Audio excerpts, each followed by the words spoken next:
You're listening to episode 117 of The Secular Buddhist.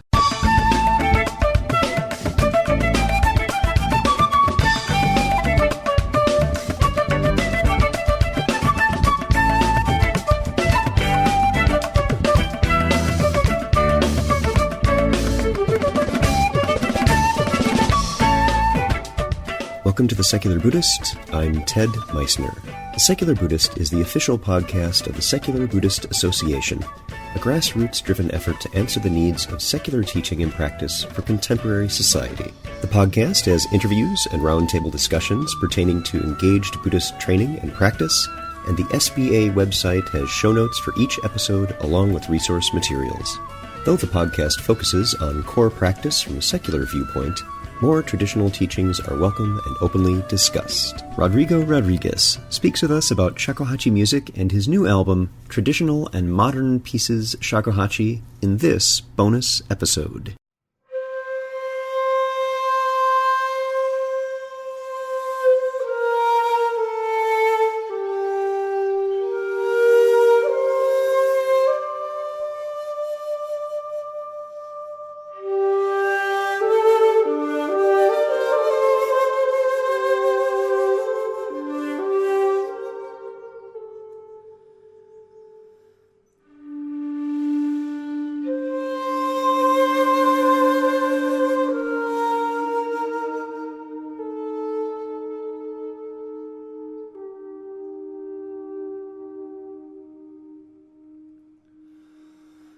Hi everyone. This week, May 2012, the podcast has had over 200,000 downloads. I'd like to celebrate this milestone by doing a special bonus episode in addition to the regular weekend schedule with gratitude. Gratitude to you listening now. It is because of your interest and enthusiasm that this podcast continues. Gratitude to our guests. It is because of their insight and kindness and the sharing of their knowledge and experience that we're able to bring you a variety of perspectives on our contemporary secular practice. And today, gratitude to one of the musicians who generously shares his talent and skill, adding his wonderful artistry to your experience with each episode. Our guest today can be heard on many episodes of The Secular Buddhist, providing the musical interlude before each interview. And thanks to him, we have an even greater selection to enjoy each week. Born in Argentina, Rodrigo Rodriguez arrived to Spain in 1986. At an early age, he began to study modern and classical music, tutoring with several teachers of classical guitar until he was 22 years old. Rodrigo's professional music career began in Spain, and it was there that he discovered the shakuhachi flute. Fascinated by Japanese music, he traveled to Japan several times to enhance his knowledge. He studied classical and traditional Japanese music under the lineages of Katsuya Yokoyama with the master Kakizakai Karu in the International Shakuhachi Kenshukan School. In recent years, he has performed numerous concerts in both the West and the East, at stages like Imperial Hotel in Tokyo, NHK Culture Events, and the temple Kotoko-in of the Great Buddha of Kamakura, which is one of the most famous icons in Japan. He is also working as a full-time instructor for the Ministry of Education and Culture of the Balearic Island in Spain, spreading the shakuhachi tradition, culture, and philosophy. So, sit back, relax, and have a nice jasmine green tea. And my guest today is Rodrigo Rodriguez. Rodrigo, thank you so much for being here. Hello, Ted. Thank you very much for our this interview. So I'm really happy to be with you here. I'm very glad to have you here. The people who listen to the podcast enjoy your music every episode in the middle of it, and you have a new CD that has just come out. And for folks who are listening, I will be linking to that on the episode page for this episode. But let's start, Rodrigo, by asking you to tell us about yourself and your interest in music starting when you were very young in Spain, I believe. Yeah. When I was born in Argentina, and my family immigrated to Spain. So I I have many influence from my family because I have my great grandfather was violinist and he was a blind violinist. So I listened from my family many kinds of classical music. So my main influence was classical.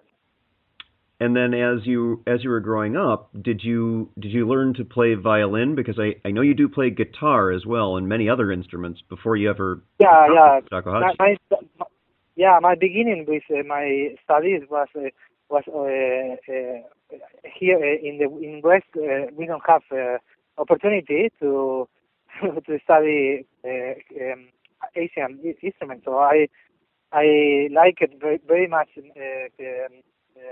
Classical guitar, so I studied many years classical guitar, and after I switched to Shakuhachi, when I meet this fantastic, beautiful sound, my first time, I was maybe I remember maybe like 10 or 11 years old.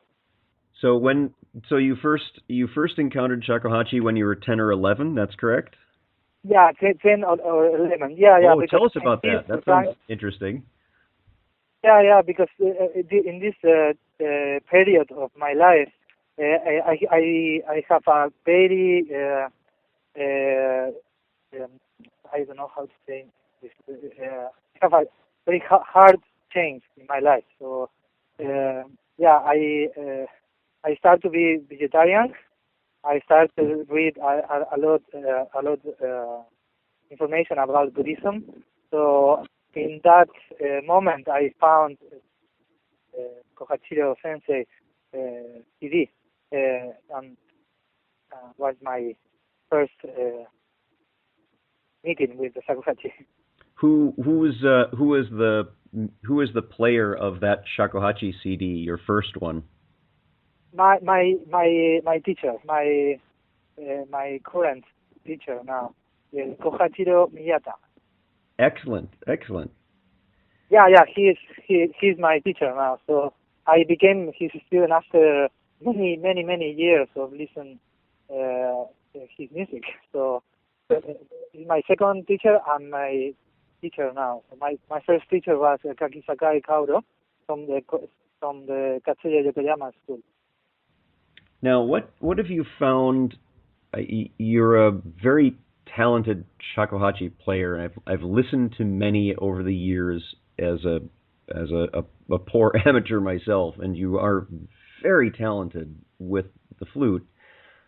In your training and your practice with the shakuhachi, what has been the most difficult thing for you in learning to play and becoming a better musician with the shakuhachi?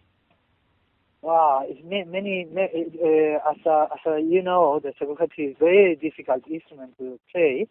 So and you need to have strong psycho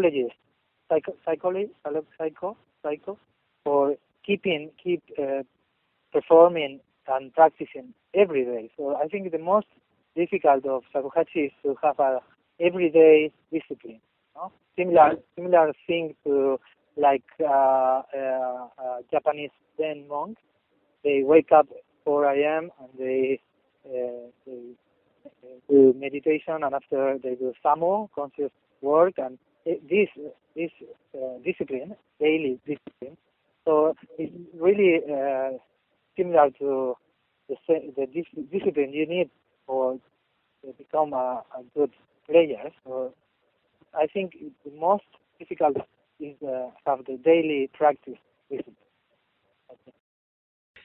Yeah, and it sounds like the practice itself and that discipline is tied very well to those of us who are meditators and the need to have a regular meditation practice. Does meditation, I know a lot of the songs that you play are titled with various things from meditation. Is meditation a part of your practice?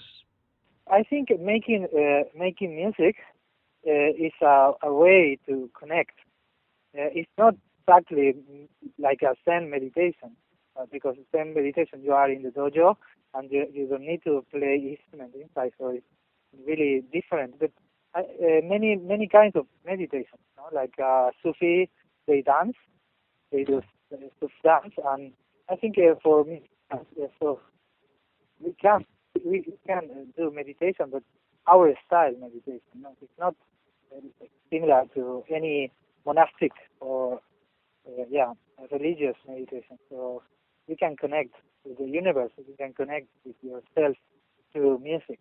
So and you can do meditation, but it's not. People when I talk about that, they think, you are doing like sitting down and. Yeah, and in fact, as I recall, the origins of the shakuhachi, particularly around the musical piece Koku, Empty Bell, is very much tied to the Zen tradition and the Komuso monks. Tell us a little bit about that. Yeah. It is the interesting thing about Komuso. So they train. They have many types of practice in their sect. Okay. So one of the practice was choose martial arts. They need to do some martial arts, and after another practice was doing Sazen, and the number 3 practice was Sui Zen. So they have 3 important practices in their temple. So I think this is the interesting thing because they separate like sitting down and blowing Shakuhachi as 2 different things, but in the same with the same concept. Maybe. Yeah, the concept being Sui Zen or blowing Zen. Blowing Zen, Sui Zen, yeah. But the difference, they divide, they separate different practices. Zen and Sui Zen, very different things. Now, I'd like to talk about your new album, which we're going to feature some of the musical pieces to that on this episode so people can get a sampling of the work. The title of it is Traditional and Modern Pieces for Shakuhachi. And again, for folks listening, there's a link to this on the episode page. One of the things that I've noticed about the work that you have here is that many of these particular pieces are for, unlike most shakuhachi, traditional shakuhachi pieces, these are duets, and you have 2 different tracks in a lot of these pieces. Was there a particular, did you have that intent in putting this together, that you would have an album that was a little more designed for duets in shakuhachi? Well, with this album, what I try to do with this album is to show up the better it's possible to show up my school from Miyata Sensei. So my school, my current school now is the name is Mu Ryu, and Mu Ryu means like not belong to any tradition. So I try to mix traditional music, like my teacher is doing, and modern music. And what my teacher he's the founder of this Shakuhachi school in the 70s, and what he tried to is not follow to Dosant and not follow to Kinko, but choose the best things from both schools, like techniques like Tamane and like Komebuki, like Muraiki. And yeah, and for folks who are listening, there are 2 primary schools of the shakuhachi tradition, which is what Rodrigo is referring to now, the Kinko and Tozan Ryu. And you'll see these differences even in the the shakuhachis themselves, the instruments, have different um, blowing edges to them. So they are very different, and they have a different repertoire of pieces. And it sounds like the school that you belong to is basically a not tradition, no specific tradition, which means you can Yeah, borrow yeah, yeah. from a number of different areas. Yeah, what I like it from my teacher when I choose him, of course, he's my favorite, for me, he's my favorite Shakuhachi player. So he is very tender, and he is very kind, and he's very sweet. His way to play is really romantic. So and he choose many things. He studied many things from Tosan, and he studied many things from Kinko. And after he creates his new style as a Shakuhachi player, so he created a Mu Ryu school. So it's not belong to any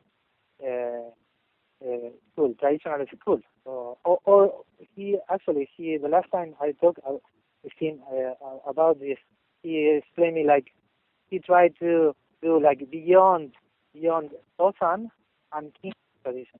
So he tried hard to make music beyond Tosan and King tradition. He's very independent, so that's why I like it. Him, he's very independent.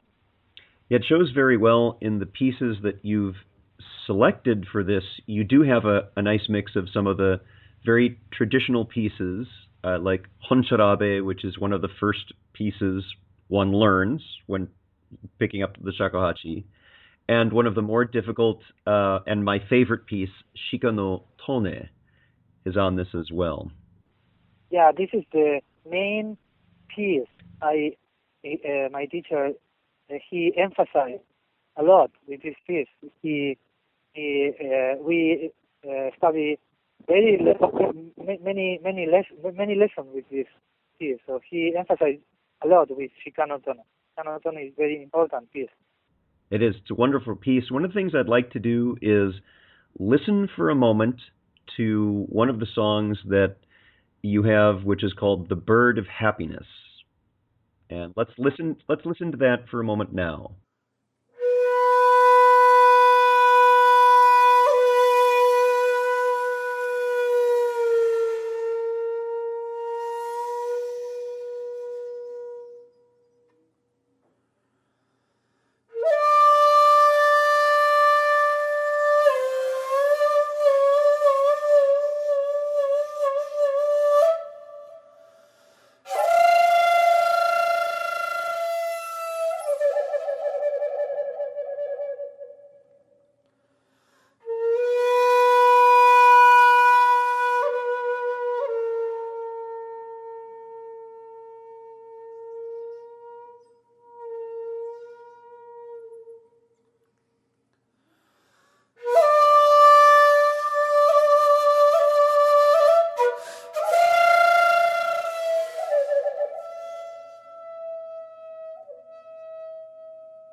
The thing that I liked about this piece is it reminds me very much, and you use many of the same techniques in playing of a classical piece called Nesting Cranes or Tsuru no Tsugumori. Um, your inspiration to that is just very clear, and it's a really nice piece.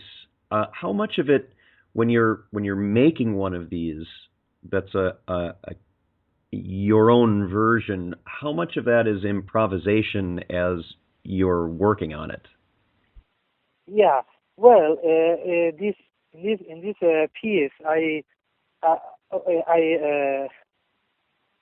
honestly I have like 90% of this piece is improvisation. 90 percent. So of course I have in my mind first previous to record the structure of the piece. So, but the 90% of my music always is like I try to fish. I try to fish the moment. I'm like fisherman, and I am trying to catch the fish in the right moment and try to record. So for me, it's very important to do that, and because it sounds very fresh. The recording sounds fresh. So yeah, almost everything is improvisation. It's beautiful, and I'd actually like to play another piece from this album, the third track, Beneath High Cliffs.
Rodrigo, in that little bit that we just heard from Beneath High Cliffs, that's a very beautiful and atmospheric piece. Yeah. What inspired you on that one? Because that's clearly an improvisational piece and beautifully done. Yeah. What was your inspiration for that?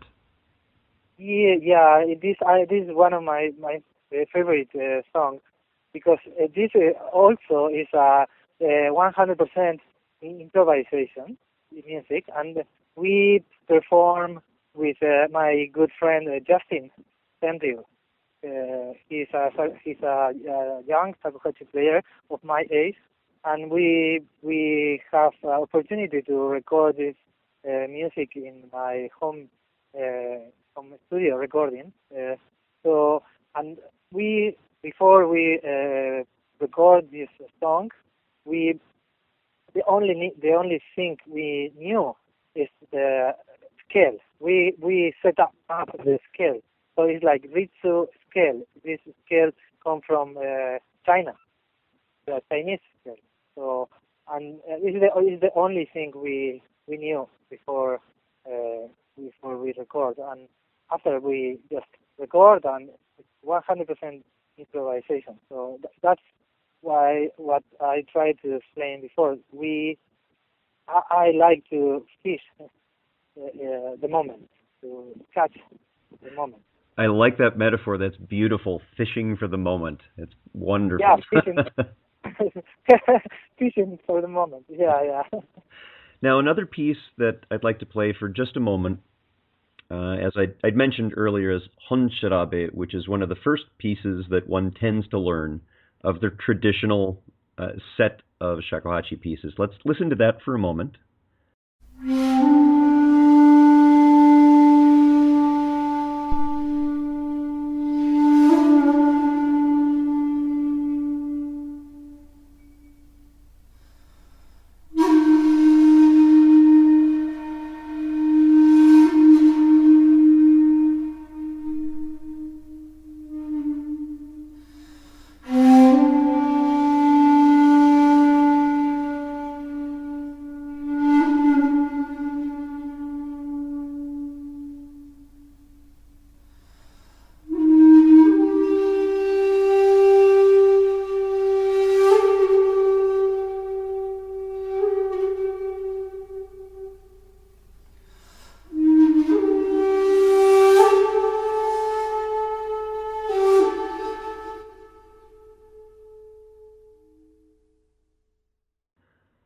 Rodrigo, in that little bit that we were just hearing from track 2 on your new album, Honshirabe, it sounds like that's a larger size shakuhachi. Is that one of the longer flutes?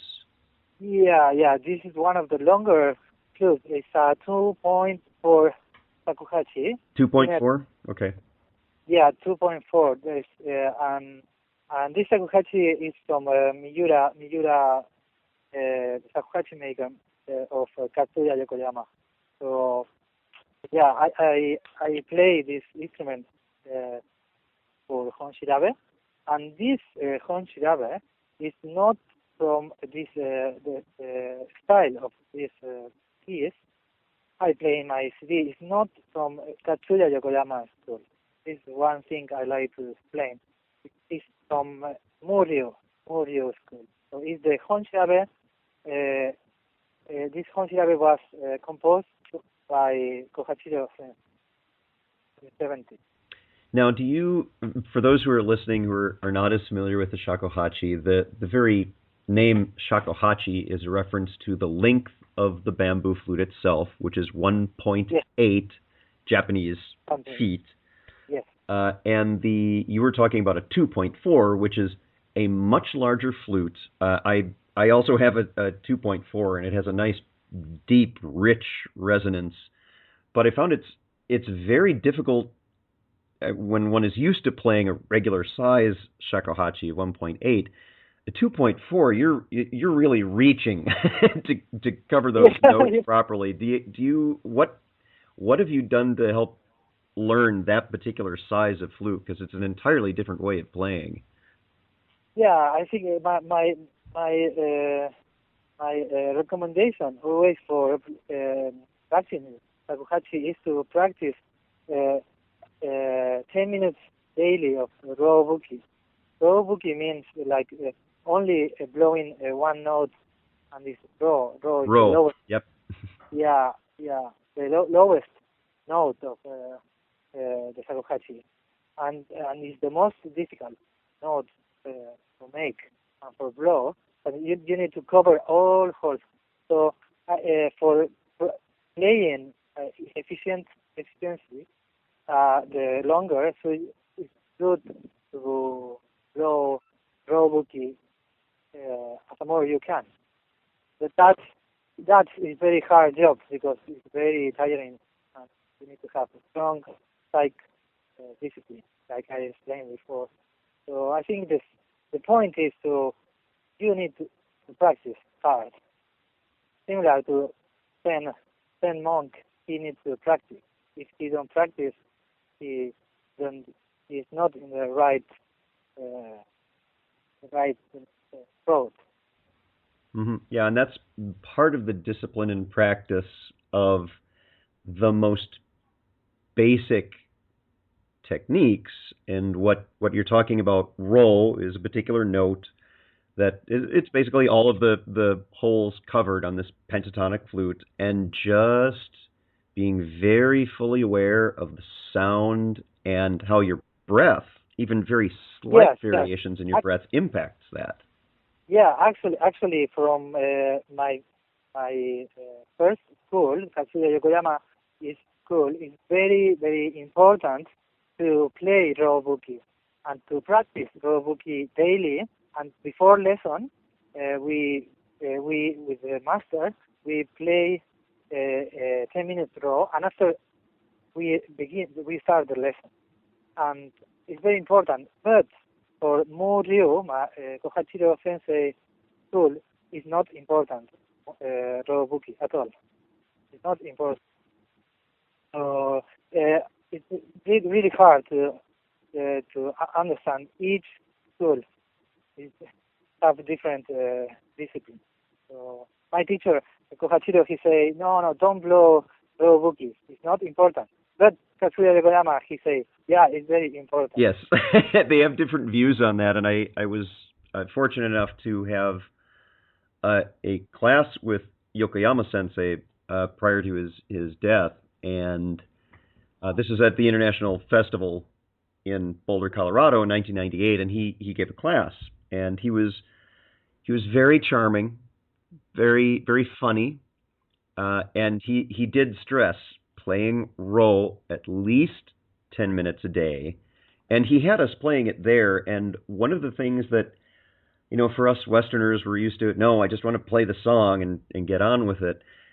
The benefit of what he was teaching in just playing Ro and just focusing on that, even if you're not a meditator, later on that same week, he was part of a performance of the 5 Masters of Shakuhachi in Denver, Colorado that year. And they started their concert, and the very beginning of it was the most magical moment, because what they did was they just played Ro, and there are these 5 players on stage all in a row, and one of them would start the note at one end, and they just passed the note across the stage perfectly, seamlessly. It just slowly migrated across these 5 masters of the instrument, and it was just amazing to hear. So there's great benefit to even these, what seems to be very basic practice. Yeah, it's just blowing one note. So if you tell this to a saxophonist, a saxophone player, so he will be very surprised. No, it's just only one note, but it's the most difficult note. So we will work in the most difficult note. If you control the most difficult note, all other notes are more easy to control. And another type of practice Katsuya Yokoyama always teach is in one note you can practice many things, like piano, very soft, and forte, very hard, and from forte to piano, from piano to forte. So you can divide one note in like 20 type of practice. So it's amazing. So yeah, it's very, very interesting. Well, you, in looking at your website, you had a very active 2011 tour schedule, and I wanted to ask if you're planning on having another busy tour year in 2012? Yeah, right now I am my hometown, Mallorca.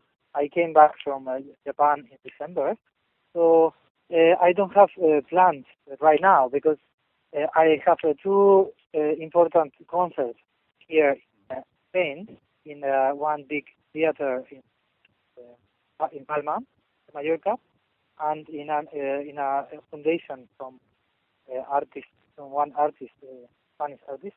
So I will have these 2 concerts, and after that I am planning to tour maybe to Moscow and South America, maybe, and Japan, of course.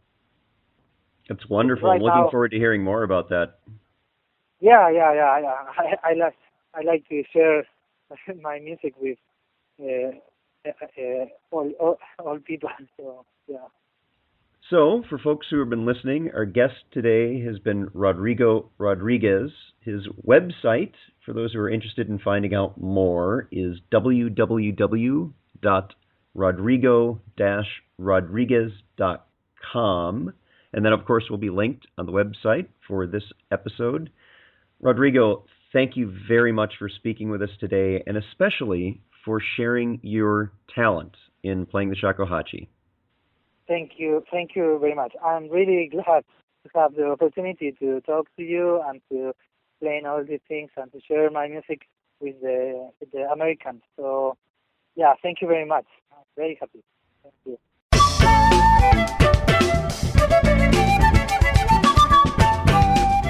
Thanks for listening. If you'd like to learn more about something you've heard in today's podcast, please come visit the SBA website at secularbuddhism.org, and you'll find an entire webpage devoted to this and every episode. Discussion about this episode can be found on the episode page itself, along with show notes. The music for The Secular Buddhist is used by permission from John Kaizen Neptune's CD, Steps in Time. Additional music is provided courtesy of Monty Levinson of Taihei Shakuhachi and Rodrigo Rodriguez. Their websites are also linked on the SBA site on the About Podcast Music page. Until next time, remember, every moment you have a choice. Make it the best you can. See you next time on The Secular Buddhist.